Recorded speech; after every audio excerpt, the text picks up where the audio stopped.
خدا باپ کے زندہ اور جلال کلام میں سے زندگی برا کلام،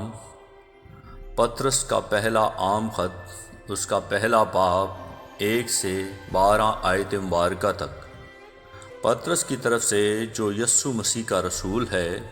ان مسافروں کے نام جو پینتس، گلیتیا، کپکیا، آسیا اور بتھنیا میں جا بجا رہتے ہیں، اور خدا باپ کے علم سابقہ کے موافق روح کے پاک کرنے سے فرما بردار ہونے اور یسوع مسیح کا خون چھڑکے جانے کے لیے برگزیدہ ہوئے ہیں، فضل اور اطمینان تمہیں زیادہ حاصل ہوتا رہے۔ ہمارے خداوند یسوع مسیح کے خدا اور باپ کی حمد ہو، جس نے یسوع مسیح کے مردوں میں سے جی اٹھنے کے باعث اپنی بڑی رحمت سے ہمیں زندہ امید کے لیے نئے سر سے پیدا کیا، تاکہ ایک غیر فانی اور بے داغ اور لازوال میراث کو حاصل کریں۔ وہ تمہارے واسطے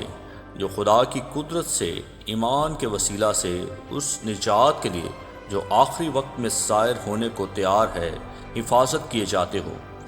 آسمان پر محفوظ ہے۔ اس کے سبب سے تم خوشی مناتے ہو،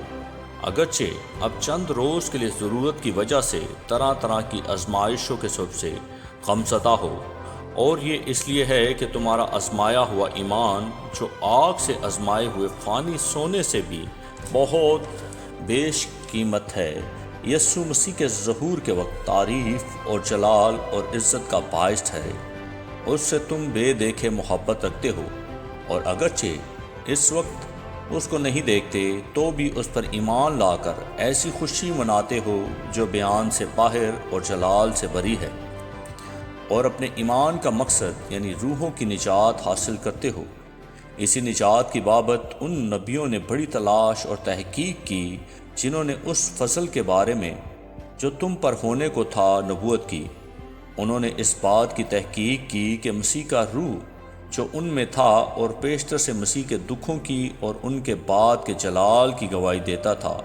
وہ کون سے اور کیسے وقت کی طرف اشارہ کرتا تھا۔ ان پر ظاہر کیا گیا کہ وہ نہ اپنی بلکہ تمہاری خدمت کے لیے یہ باتیں کہا کرتے تھے، جن کی خبر اب تم کو ان کی معرفت ملی، جنہوں نے روح القدس کے وسیلہ سے جو آسمان پر سے بھیجا گیا